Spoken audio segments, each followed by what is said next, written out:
All right, we're going to go live here just a moment, and then I'll bring you in. Cool.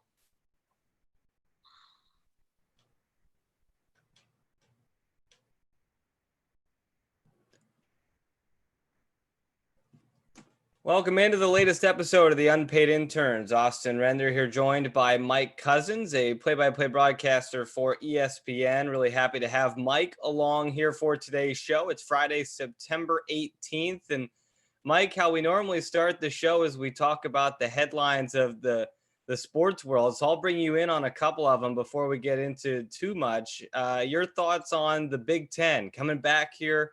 We haven't had a show since the Big Ten announced they're coming back for football. Your first thoughts when you saw that go down? Well, where I live and where you live, I'm just outside of Cleveland. I think it's certainly going to make a lot of people very happy to have something to look forward to in a much bigger way than just football on Saturdays, but to be able to root for their teams on Saturdays. And also that they're going to be able to align it. There's certainly very little margin for error, but align it if things go well to be able to be in line with the Big Ten championship game being played the day before the college football playoff field is selected.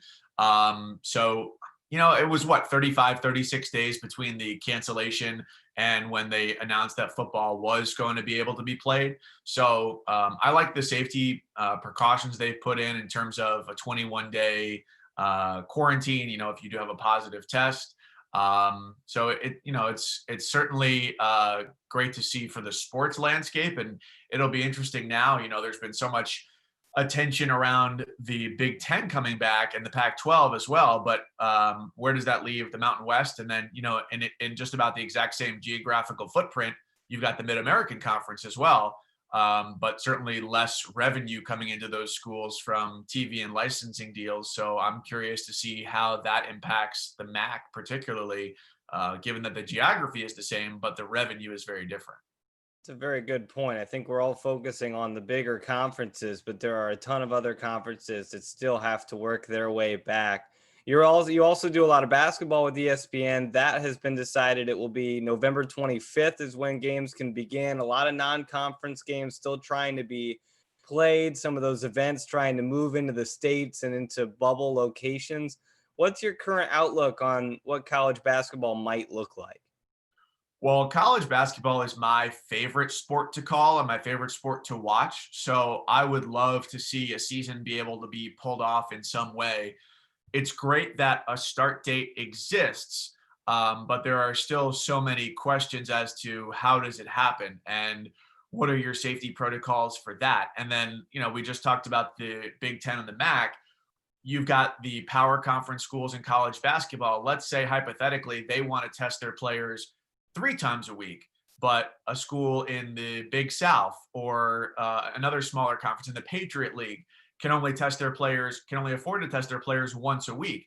Is that going to lead to then the bigger school saying, well, unless a school matches our protocols, we're not going to play them? And are they going to be able to make the logistics work of a bubble, whether it's in Sioux Falls or whether it's in Asheville or whether it's in Orlando or whether it's at Mohegan Sun in Connecticut?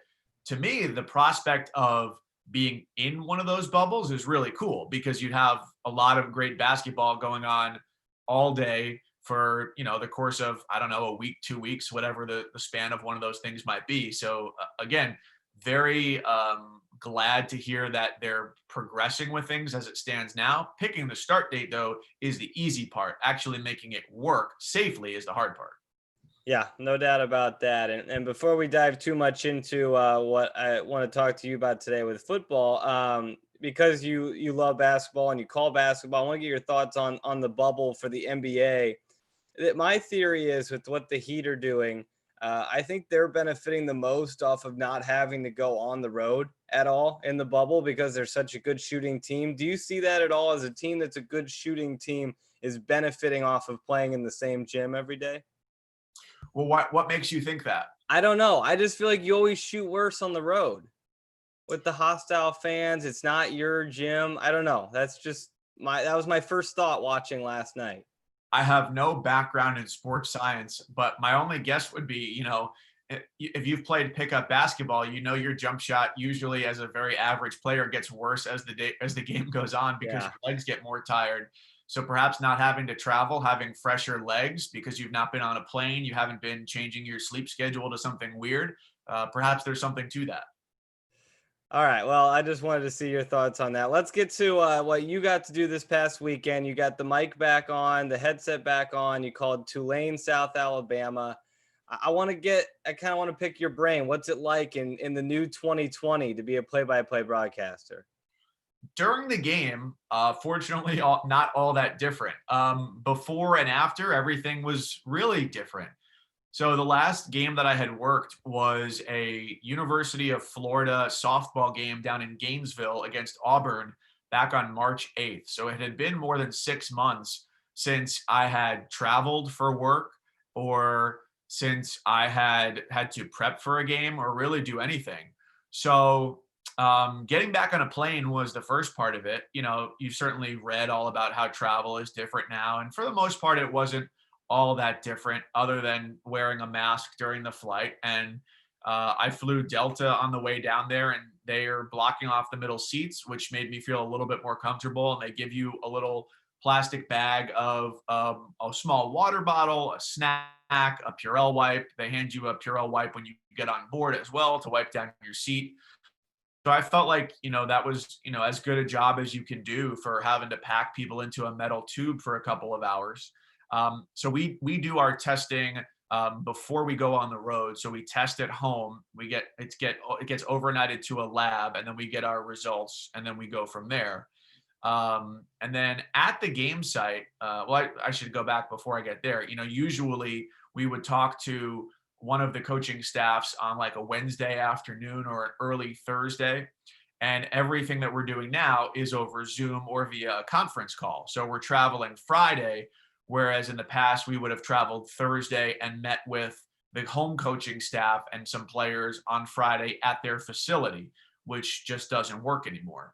So it is a little bit less time on the road in that instance for me. And then we did our production meeting Saturday morning, the same way we're doing this meeting, just everybody in their hotel room and on their laptops. And then at the game, we're wearing our masks other than when we're on the air. A buddy of mine from college is the play-by-play announcer for Tulane. So he knocked on the door to our booth, and we sat out in the hallway in the press box 6 feet apart from each other, and we talked that way. So that was a little bit different. And then, we've cut down too on the number of people we have in a booth. So in a college football game, usually you have a spotter with you who identifies who's making a play on your chart. You have a stats person, and then you have your analyst as well, all lined up along the desk of the booth. This year, that stats and spotter position is just being combined into one person. So that person is standing between us. And I think this will be different for every play-by-play person, where some people may want them to be more of a spotter because you have a stats monitor in the booth with you. Some people may want it to be more of a stats person because I've got binoculars around my neck and I can get a better view of what that is. For me, I rely on that more to be a stats position, because not only is the statistician helping you with what's on the stats monitor, which, depending on the day and the game and the internet connection in the press box, may not always be a reliable monitor either. So they're giving you yardage on a play. Hey, the quarterback started 5 for 5, but he's only 1 for his last 7. Those little things that as you're watching the game and talking with your analyst, you're not going to be able to keep track of on your own. So I rely on that position to be a lot more stats heavy than spotter heavy. And so that person's wearing a mask. Anybody who else is in the booth, audio, camera, is also wearing a mask. And then at halftime, when I'm going out to get a bottle of water or to go to the bathroom, I'm wearing a mask. So it's just being a lot more cognizant of all of those times where you're around people, because for the last 6 months, I've been pretty much at home and I'm not wearing a mask at home. Or, if I go out to walk my dog and I see someone, I just cross the street. So I'm not really interacting with people, especially in as close proximity as I was when I was in the press box and traveling. Well, I've been watching a ton of golf since it came back, and they keep talking about how their production staff is definitely not at full staff because of coronavirus. Is it the same way with your camera staff with ESPN and the production staff? Was it kind of cut down a little bit?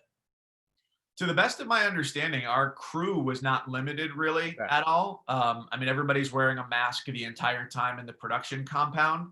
But no, in terms of the actual number of people there, and I don't have all of the full information on it, but from everything that I heard, it sounded like a similar complement of people. Okay.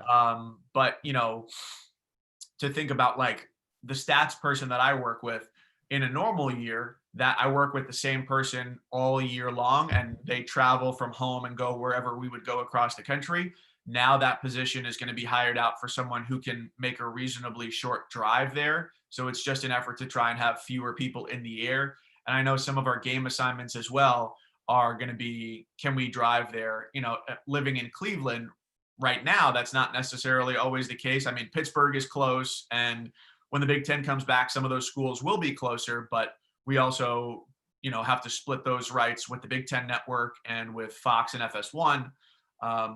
So, just from where I live, it's not as drivable as, say, if I lived in Atlanta, and then you've got SEC and Sun Belt and even some American, a little bit closer. So those things are taken into consideration, but it's not perfect, I guess. Well, let's talk college football as a whole. I mean, I think we've had about 13 postponements so far, 13 or 14. What do you think about the way they're attempting to come back? Has it kind of been conference by conference in terms of who's doing it better than others? Or what do you think about just the general comeback effort of the sport? I think in an ideal world, we would not be playing college football. We would not be playing sports. This is the way I look at it, because I think it was Sean Doolittle of the Nationals who said, like, sports are the privilege that you get as a functioning society and the ability to do that. And I think that, if there was a full-fledged effort to combat the spread of the virus, we would be really shutting down. But I mean, had we done that from the beginning as a country, going back to March and April, maybe we wouldn't have to worry about that to begin with. So, a lot of it is to say, if you're out there, right, there is some risk of getting sick by COVID-19. Now, granted, the demographic in which the players are 17 to 23, 24, depending on your eligibility status in college, the odds of you having some fatal ending to encountering coronavirus are not very high. But the other half of that equation is we don't know what the long-term effects of it, whether it's myocarditis or other things that are yet unknown to people who study this are. We don't know what those are. So I think in an ideal world, we wouldn't be playing sports to any level, whether it's Major League Baseball, NFL, NHL, whatever. But that's the way I look at it, because I am already somewhat of a worrier. I was talking about this with my wife yesterday of, our backyard is open, and if we had a fenced in backyard, we could let them run. And I said, but you know what? I'd be scared of foxes and coyotes. And so, like, I just worry about, everything to the littlest degree. So I understand that in life, you can never eliminate all risk. When I get in the car, that's one of the highest likelihoods I have of being injured or killed, more so than flying on an airplane, more so than, riding my bike down the street. So I understand that. But in terms of trying to keep players safe, when you're doing testing and when you're eliminating team meetings and when you're eliminating team meals, that's great that they're taking all of those protocols to be able to do those things. And when the Big Ten returns, they're going to have really stringent restrictions on who can and can't play. So I think all of those things have been done well and handled well. But at the same time, the way that the college sports structure has been set up is that it's spend, not necessarily spend a little, save a lot, spend a little, save a lot. So because of the way that budgets are, you have the athletics departments coming out and saying, well, we're going to be between $50 to $100 million in the hole if we don't play college football. Even if we do play, because we have these 100,000 seat stadiums, we're still going to lose money. It's just going to be how much less money are we going to lose. So by the nature of the way that college athletic departments have spent, they have to play football. You go back to the MAC though, and the question is, can they afford to play? Because look at it, I forget, I think it was Kent State was supposed to play 3 Big Ten teams. So that might have brought in somewhere around like $5 million. I know Akron was supposed to play at Clemson early on in the season. I had Tulane last week. They were supposed to play Northwestern. So these schools were going to be making money from those games. Without the money coming in from those, that's, anywhere from 5 to 15%, just guessing off the top of my head, of the MAC schools' budgets. So can they afford to do that testing? I don't know. Their presidents and ads are going to be discussing that in the coming 48 hours. So my concern is I'm worried about it. And there are students who, I think it was the president of Northwestern who asked, or maybe it was the athletic director or the president, I don't remember who it was. The student said, well, if it's safe for the players to come back, why is it not safe for us as students to come back on campus? And why should players receive prioritized access to testing when we don't have that same access? And I don't know that there are any good answers to that right now. I think, I was reading Billy Witz in the New York Times yesterday, and he said it's time to change the name of student athletes to what they are currently. They're not student athletes, they're essential employees. That's a good point. I saw some tweets kind of going around after the Big Ten went through everything Wednesday saying, look, are people like myself going to have access to this daily testing? I mean, is it just going to be for athletes? That's an interesting point. I mean, you were at South Alabama. You've covered a lot of these smaller schools here while you've been at ESPN. There's been a lot more postponements, I think, in some of these smaller schools. What do you think the reasoning is behind that, or is it just kind of a coincidence? I'm not sure what you mean. I guess why Conference USA seems to be having a lot of trouble getting their teams on the field versus like the ACC seems to be doing well. I think Virginia Tech canceled one game. Do you think there's anything to it, or do you think it's just a random who's getting hit by the bug? Well, if you look at the areas of the United States where positivity rates and new cases are the highest, it's in the South and the Southeast. And that's where a lot of those conference schools are. So yeah, Virginia and Virginia Tech had to move their game. Virginia had 0 positive cases. All of those positive cases came from Virginia Tech. Charlotte and North Carolina were scheduled to play this weekend, and that game has been just canceled because they don't have a mutual off date in the future. So that was from Charlotte's end because of contact tracing. I think it was from their offensive line. So if you look at it in that sense, I don't think, from what I've heard and from what I've read anecdotally, that these players are going out and spending time away from their teammates and off campus because obviously they want to play. They have a passion for the sport, but you just don't know where you're going to encounter the virus, which is what makes it so difficult to contain because of asymptomatic spread. So when I was in Alabama last week, the positivity rate on new cases there was somewhere in the neighborhood of 15%. In Maine and Vermont, it's less than 1%. So just by statistical happenstance, the odds of that happening somewhere in a state with a higher rate are higher. So I think if there's any explanation to it, that might be it. But again, I come without any knowledge of epidemiology, so take that for what it's worth. No, that's fair. Going back to the Big Ten for a second, they talk about they're going to try and get 9 games in 9 weeks. There's no bye weeks. You talked about how Charlotte and North Carolina don't have a mutual bye week. They can't make up games. How is that going to impact? And I know you're not on the college football playoff committee, but how do you see that impacting a possible playoff if Ohio State loses a game or two, or Michigan loses a game or two, and all of a sudden they only played 7 or 8 games versus maybe Clemson's 10 games? Or what if the number 1 team in the country only played 4 games? Yes. And a team that went 500 in the Big Ten played all of their games, against a really difficult strength of schedule. So I don't know if it was a member of the committee or if it was Bill Hancock, who oversees the college football playoff, saying, on September 17th or whatever the date of the quote was, we're not going to address hypotheticals. They may not do it yet, but certainly people in the media will have to address those hypotheticals because it's what a lot of people are wondering about. And to the bigger picture too, before this season even started, right? ESPN Stats and Information Group is phenomenal. They put out best odds to reach the college football playoff. UCF out of the American Conference had the 7th best odds at 27%.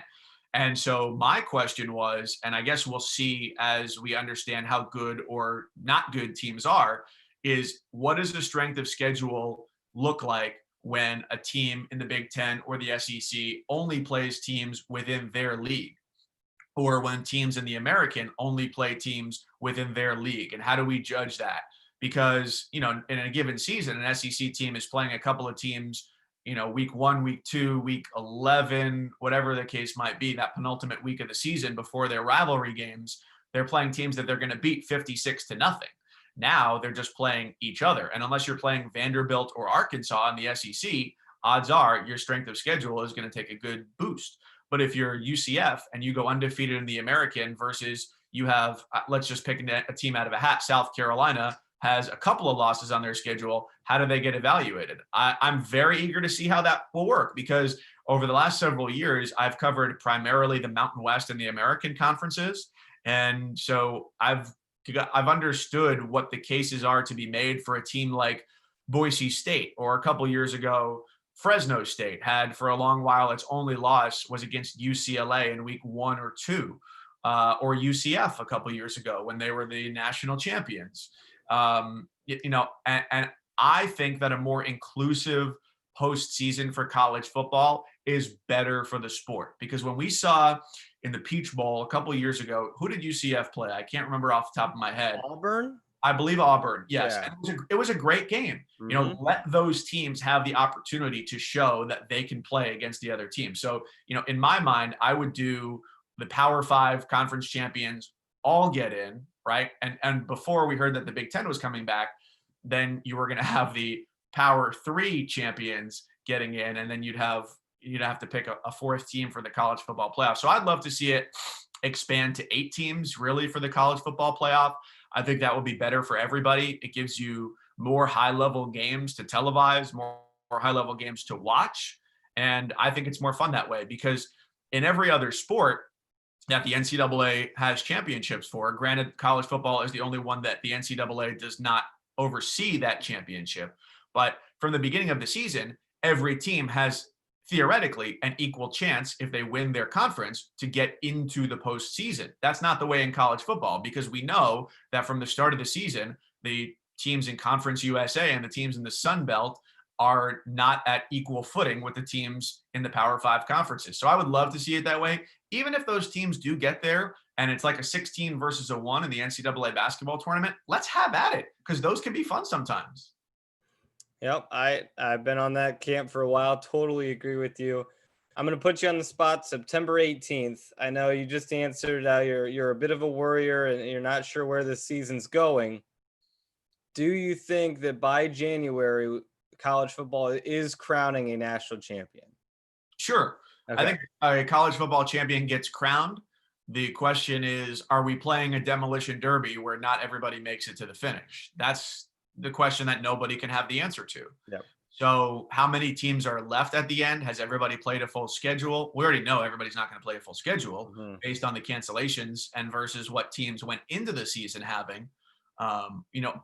There's been this debate about why do people in the media, in the royal sense, which is, I think, a dumb term anyway, because you can't classify everyone in one group. Why are people rooting against college football? I don't think anyone is rooting against college football, but we're rooting for health and safety. We're not rooting against college football. We're rooting against the virus. We want everyone to emerge from this healthy, safe, and secure. So you don't have to be a cheerleader for something to also say, unabashedly and 100% of the time to say that you want it to succeed. It's the same way. I read this in a newsletter that I was just picking through this morning. Of nobody goes to a courts reporter and says, "How come you don't love the courts when there's a criticism of it?" Or if you cover City Hall, how come you don't love City Hall and you don't cheer for the mayor to succeed all the time? Nobody says that. So people who cover college football love college football. I make a living off of college football, but I want everybody to be safe and healthy by the end of this. That's my biggest concern. Yeah, nobody's out here hoping they don't play. We all want to watch them. We want them to play in the safest way possible. I do want to transition into your broadcasting career. I know you and I have kind of talked about it a little bit with other assignments and whatnot, but I do want to talk a little bit about your journey and your broadcasting career. Let's start with your experience at Syracuse. How did that prepare you for where you are now at such a great university as Syracuse? The biggest experience that I got there was the opportunity to, one, be around other people who were driven to do exactly what I wanted to do, and that was call games and do it at a high level. and then the opportunity to do that and do it a lot and make mistakes and do it poorly for a long time before I ever did anything that I considered to be remotely good. So when you get there, the first thing that you do to try and get yourself on the air is a mock sports update. And that's 2.5, 3 minutes. When I got there, we were just at the very tail end of cassettes, believe it or not, before we fully transitioned over to digital audio. This was the fall of 2007. So you do that and you do it for a few months before you then work your way up to working behind the scenes on broadcasts. And there are 2 on-campus radio stations there. So one does women's basketball, women's lacrosse, high school football. The other does men's basketball, men's lacrosse, men's football.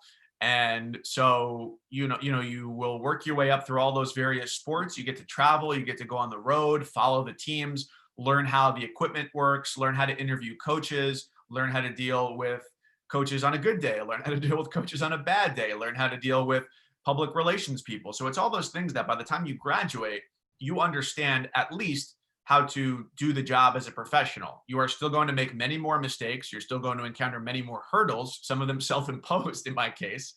But the best thing is that if someone's looking for you to be the voice of a minor league baseball team or the voice of a low-level college team, you are ready to do that if you've put in the work in college at Syracuse.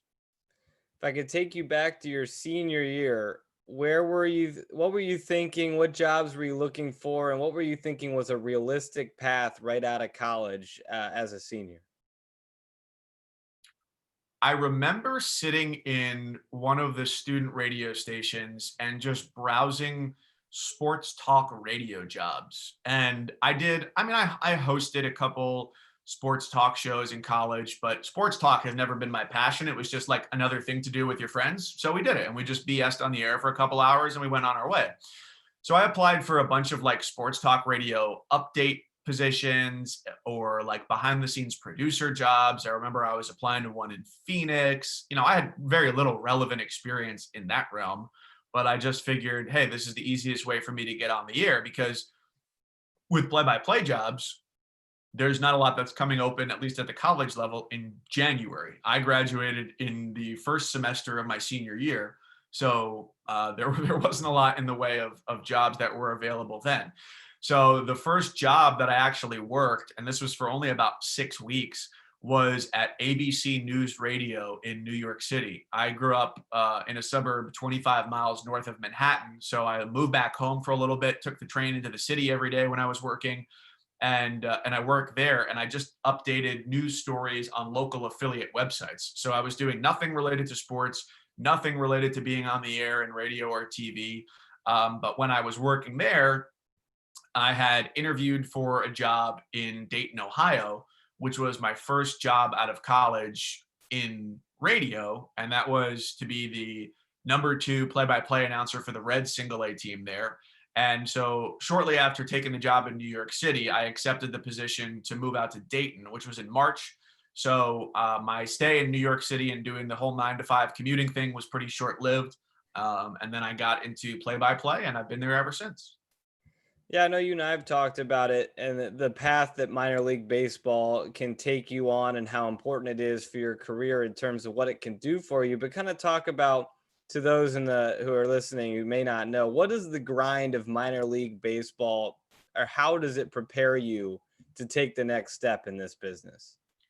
Well, the grind of it makes anything else seem probably easy by comparison. So the way that I always talked about it was you're working 140 games. Some levels in the minors play 144.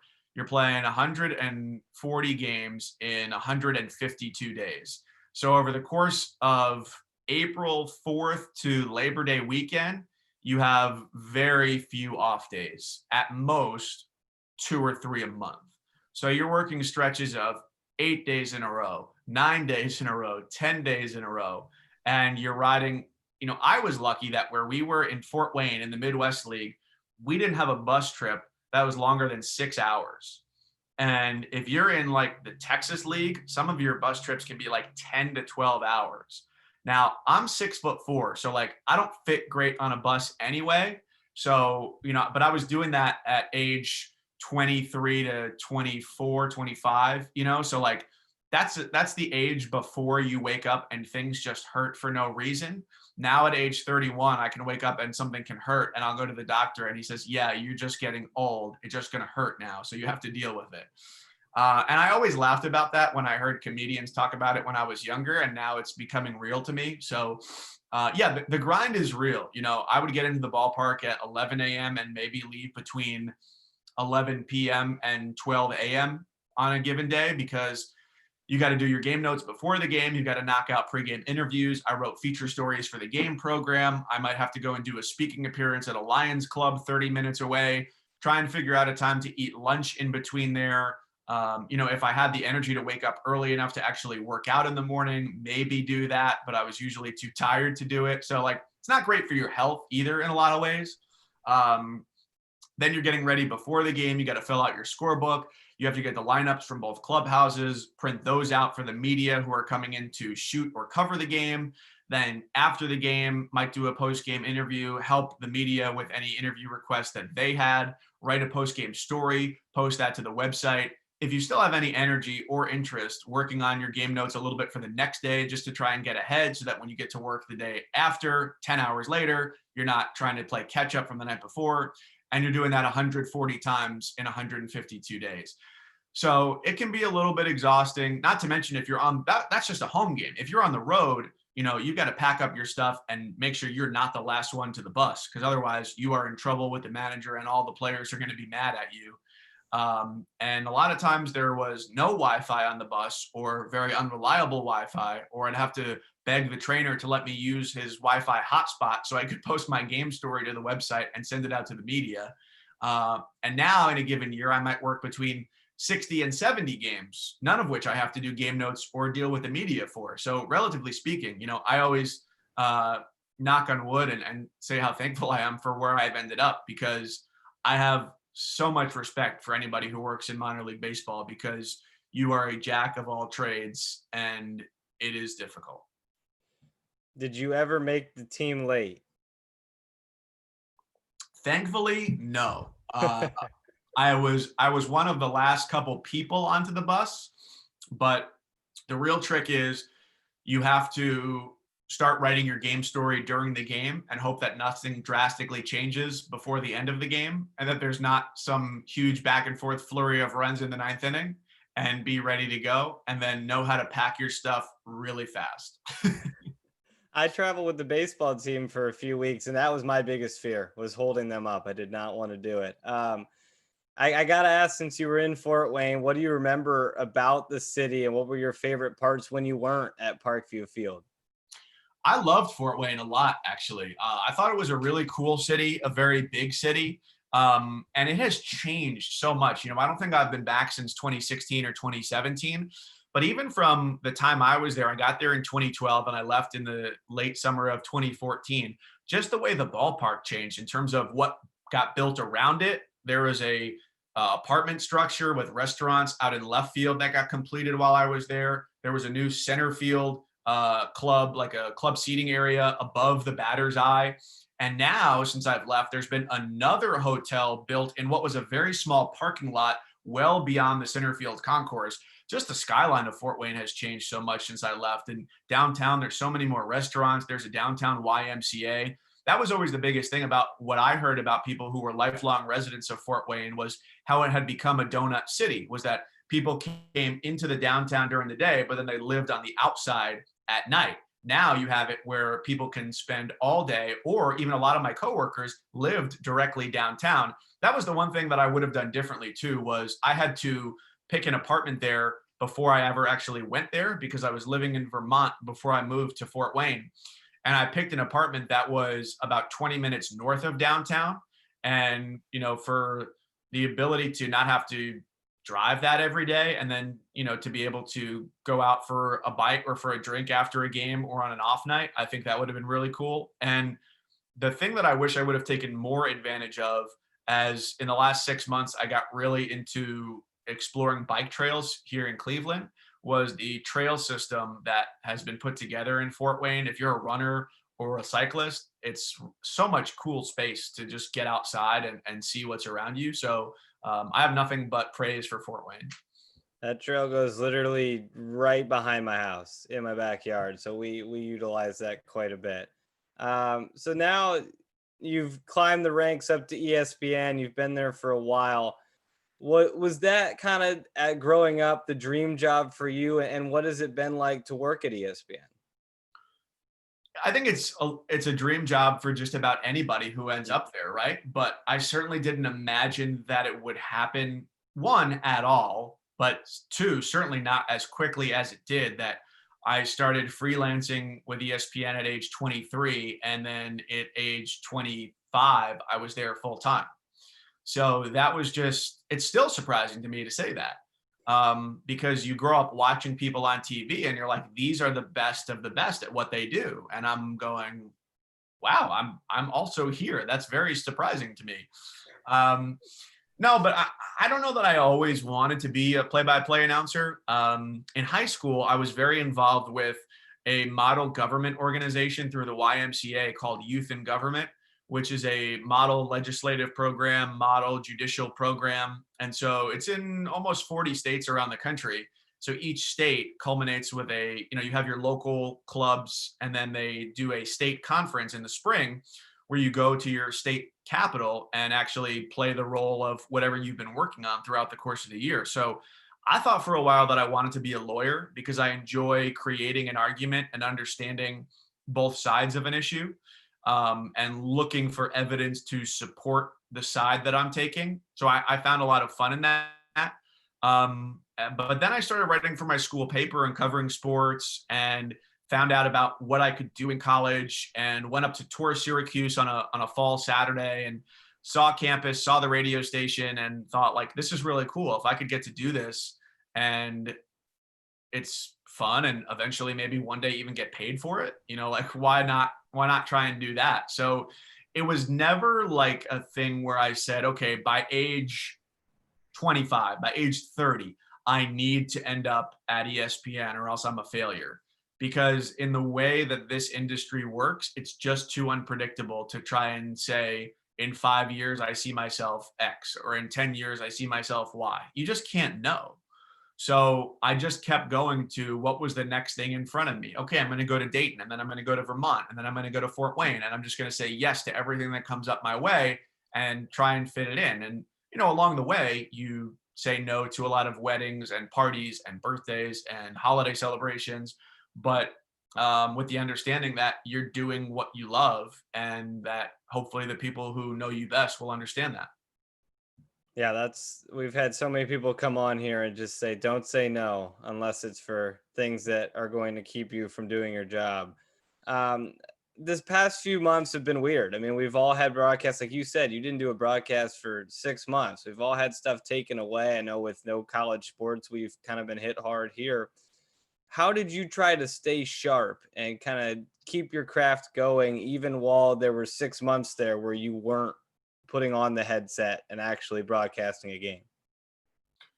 I didn't do anything related to broadcasting. Like, I didn't turn on a baseball game and turn off the volume and pretend to call it. Really, what I did was, knowing that there was going to be nothing that required me to be anywhere or do anything work related, I just tried to make myself more well-rounded. I got out and exercised a lot. I rode my bike for 3 hours at a time because I could just get away, and that's something that you don't always have the opportunity to do during the season that you're in, whether it's football or basketball or spring sports or whatever, because the prep that you're doing is so detailed and intensive that, if you have an hour or 90 minutes to get to work out, and in a normal time frame, I would be doing that at 6 a.m. Well, now I don't have to wake up at 6 a.m. to work out before work. I wasn't waking up at 6 a.m. And I read a lot. I think I read more in the last 6 months than I probably did in the last 10 years. And I read about history, and I read about anti-racism, and I read about politics. And, I'm reading a book right now by Senator Chris Murphy, who's, been a major proponent of legislation to curb gun violence, that talks about the history of how that has evolved in America. So I just tried to educate myself, really, because I know it sounds corny to say, I'm a lifelong learner, but I really do enjoy that process. And that hit home for me too. The first season that I worked in minor league baseball was in 2010. I worked with Jason Benetti with the Syracuse Chiefs, and that was in between my junior and senior years. And so I went back to class in the fall for my final semester, and I was like, wow, this is really fun. Like, I just enjoy filling my brain with knowledge. So I think that is also what makes a really good broadcaster. Of if you think about, Joe Buck last night found out he's going to be in the Hall of Fame, and Mike Tirico, and I could name a list that would be endless. But the people who are the best at what they do, Bob Costas, they don't just have a knowledge base that's limited to sports. They can go anywhere, whether it's a pop culture reference, whether it's something from the headlines, to be able to do all of those things. And so I think that's really important too for people, especially in their nascent stages of trying to become a sports broadcaster. Is the best broadcaster isn't the one who knows the most history of a team or who knows everybody's batting average or OPS from the last season, but it's somebody who's the most well-rounded and who can interact with people comfortably from all different backgrounds. Because when you're working in sports, like, that is a massive melting pot, right? And so if you only know your background and stats, that's not a great way to relate to people. So I look at it from that sense too, of making myself a more well-rounded person makes me better at my job, because I can hopefully relate to anybody. I think in the past 10 years, well rounded has also included social media and knowing how to use that and how to promote yourself. How has that changed your job, and how do you try and use social media in a positive way, as so many don't do that?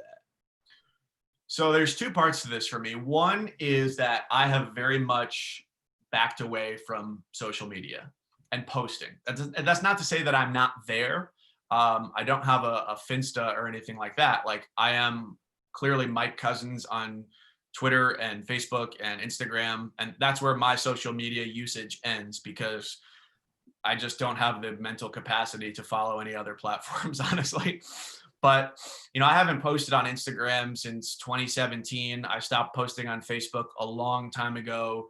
Twitter is the only place where I actually post anything. And even then, very rarely, because I realized that if I'm going to post something, I want it to be a meaningful contribution to any dialogue that people are having. And that's not to say, like, this morning I tweeted at Jeff Goodman, who's a buddy of mine who used to work at ESPN, and he was talking about, does anybody keep track of people who are making sports predictions? And so I just wrote back kind of snarkily. I said, well, there should be a podcast about people who track those predictions, because we don't have enough podcasts anymore. So, like, just like a little harmful back and forth, because Jeff and I are friendly and like to be a little bit sarcastic with each other. But I'm not jumping in with hot sports takes or hot political takes, or I'm not jumping in with any takes at all, really, because if we've learned anything, I mean, it happened in the last week that somebody got fired for saying something stupid on Twitter. So, like, there's very little upside to doing that. And I don't think that in a play-by-play position, that's not to say for other jobs in media this isn't true, but in a play-by-play position, I don't think anyone is hiring you because you have 75,000 followers versus 7,500 followers, or because you spit off hot takes and that gets people fired up on the internet. I don't think that's healthy. And the other reason that I've tried to interact with social media less is because it's not reflective of real society, right? Like, I'm not going to go on and see you in Starbucks and say, hey man, F you, your opinion sucks, bad take, this ain't it, fam. Like, no one's doing that in real life, but yet people do it online all the time. That's just not how real life is. So, like, it's bad for you mentally, one, I think, because you're inviting negativity into your brain, which, like, at a time when we're all isolated and people are not doing great, why would you want more of that? And two, like, the primary reason I use it is to gather news and information. So there was a time over the course of the summer for a couple of months where I just deleted it off my phone, because I was like, I don't need this. If anything truly newsworthy happens about the return of sports, it will find its way to me. Someone will text me and be like, hey, did you hear this headline? So I use it for the purposes of trying to be positive or having some fun. but I'm never going to be there to debate with anyone, because if we've learned anything about arguing on the internet, we're both losers at the end of the day, because no one's changing their opinion. So I realize that's somewhat of a defeatist approach to it. But when I see people arguing, I'm like, hey, like, we don't have to do this. In 2007, when all this stuff didn't exist, we were just fine. Like, you don't have to spend your time doing this. Go read a book, go outside, pet your dog, do something that's productive. You don't want to respond to Hot Carl 765 on Twitter when he tweets at you. Mike Couzens is the worst. Why is he broadcasting this game? And that happens usually once every couple of weeks. And I'm okay with that, because I understand that, like, when you step out onto the diving board that is being in media, whether you're writing, you're on TV, you're on the radio, like, that's part of being a public figure. People have the right to tell you you suck, but I have the right to mute you as well. So that's fine. Absolutely. I don't take it personally, because I realize that that person is probably more angry about their team than they are about me. I just happen to be the conduit. Yeah, I think Joe Buck suffers that more than I think anyone I've ever seen in terms of. Which is so unfair. It's so unfair. So good at what he does. And he has said, if you go back to, what was it, 06, 07, 08, whatever that Cardinals World Series was. And he said, like, look, I know that I downplayed that call because I didn't want to be seen as a Cardinals homer. And if you look at what he does today versus what he did then, at a much younger age, by the way, like, I can't imagine calling my first World Series. What was he, like 30? I don't know. I would be scared out of my mind to do that to a national audience, calling the most important series in the sport. So, and the way he is today, like Browns Bengals last night, who was it? There was some celebrity that was tweeting about the game. It was LeBron was tweeting about the Browns. And Joe just throws in, like, pre-snap, he's like, hi, LeBron, just because he knows LeBron is watching the game. Like, that's funny to me, because he's having fun at his job. I laughed at it. Some people might say, oh, stick to the game, blah, blah, blah. Well, like, okay, great. But part of calling a game is being entertaining. And you're never going to be all things to all people. So I realized that I'm not going to please everyone, but that's okay. I'm 100% on your block with Joe Buck. He's one of my favorites.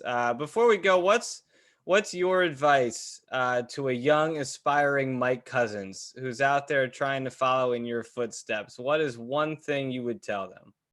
Well, first of all, change your name. You'll be wildly unpopular on Twitter when you're calling games.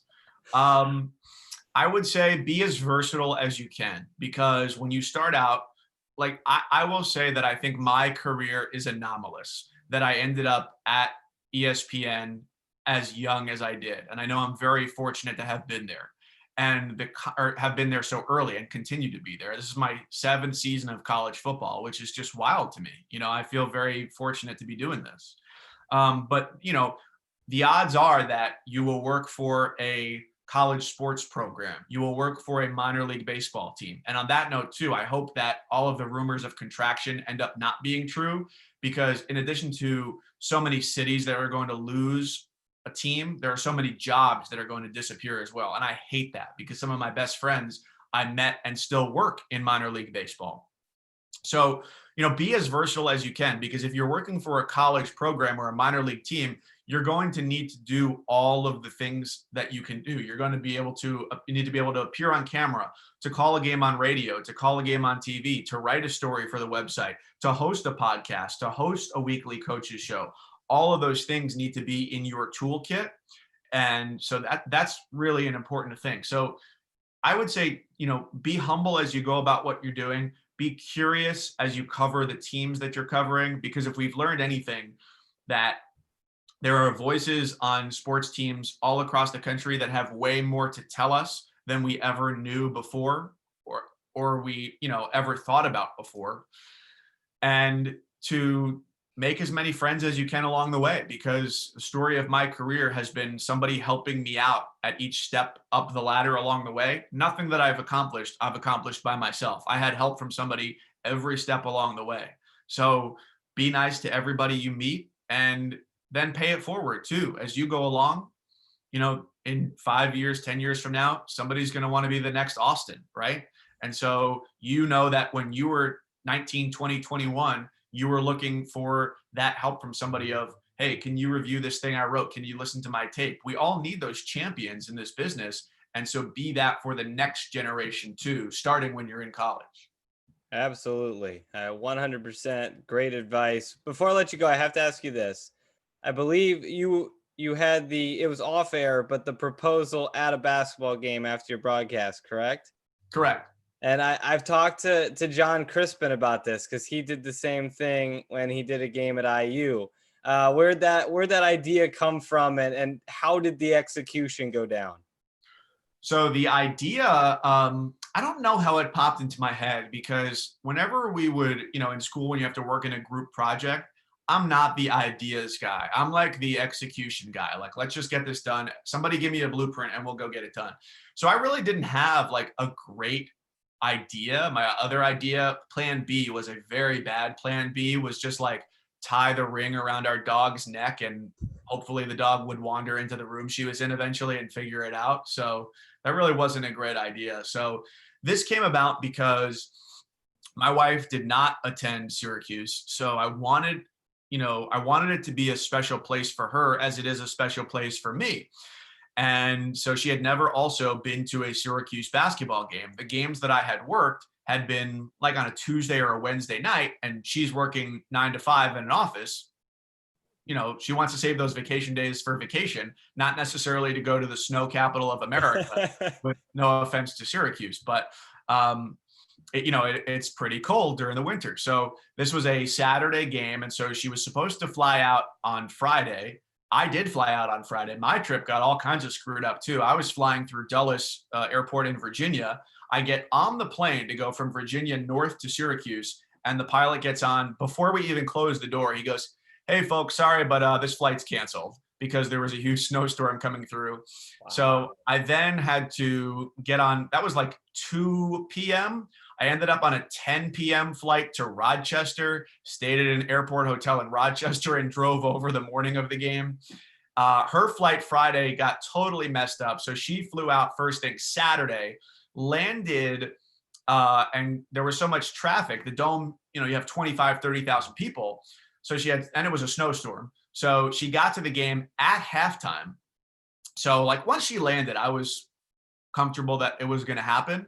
But the execution of it, I went up the chain a few levels at Syracuse or at ESPN just to make sure that my bosses and their bosses were okay with me doing this, because I figured that, I'm not a publicity or attention seeker. I think, as we've laid out, by my disinterest in most social media participation. But, it did become a little bit of a newsworthy item. So I wanted to make sure I didn't catch anybody off guard. So that was okayed. And then our game producer, I made sure to send all these photos of us over the years. My wife and I met in Dayton, Ohio. That was both of our first jobs after college. So, we lived in Dayton, we lived in Chicago. At this point, we were living in Cleveland. So just like photos of us over the course of the years. So I had to have them put together a little slideshow. I had written a script to go along with it. And then I needed my partner, Corey Alexander, to convince my wife or then my girlfriend, to come sit in the chair next to me and throw the headset on. And I forget what he said. I think it was something like, "Hey, we just need you to test out if you can hear something," like a very bad line. But Corey was convincing enough to get her to do it. And fortunately, it all worked out. The coda to that is also, with all those travel issues we had, I had reserved a seat at a really nice restaurant like 30 minutes outside of town that night, canceled that. We went and had a burger and beer afterward because that was the closest thing open that we could get to. And then the next day, we get to the airport, perfectly sunny. We're supposed to connect through Newark, and they go, "Well, your flight is delayed, and the next flight is at 4 p.m., and we can only get one of you on the flight today." So newly engaged, we then got to rent what we believe to be the last car out of the airport in Syracuse and drive 5 hours west from Syracuse back to Cleveland. So we had trials and tribulations right from the very beginning, but I'm happy to confirm, still married. Well, what a great story. I just had to ask you because I've talked to John about his story and I wanted to hear yours. So that's fantastic. Well, Mike, thanks so much for spending a ton of time here with me today. Always appreciate it. Best of luck to you as you go forward with the football season. My pleasure, and best of luck to you as well. Thanks, Mike. Have a good one. You too. That was Mike Couzens of ESPN. We'll wrap things up here on Unpaid Interns for this Friday episode. Remember, you can join us on the IU Sports Media YouTube page, or you can join us wherever you get your podcasts on Spotify, Spreaker, wherever you may find it. We are there under Unpaid Interns, our previous 48 episodes. What a fun day Monday will be. You're going to have to find a fantastic guest. It'll be our 50th episode on Monday. Wednesday, we apologize for having no show. We were supposed to have Heather Denich on from ESPN, but obviously she's a top reporter, senior writer for ESPN's coverage of college football, and she was tied up with the Big Ten's announcement Wednesday morning. So she was fully in that, and we gave her the day to do that, and we'll have her on the podcast at some point. IU alum, we're excited to get Heather on here soon. But thanks to Mike Couzens for coming on today. Huge thank you. He was fantastic. Really good advice, really good insight into what's going on in the sports world right now. So make sure if you just caught the tail end of this interview, go back and restart it here in just a little bit when we get everything posted, because Mike was great. He joined us right at 10 o'clock, went almost an hour with us, and we really appreciate it. So thanks to Mike Couzens. Thanks to everybody for watching along with us. Another week is in the books. We'll see you on Monday for our 50th episode of Unpaid Interns. Until then, for Mike Couzens, I'm Austin Render saying so long from the Unpaid Interns. Have a great weekend.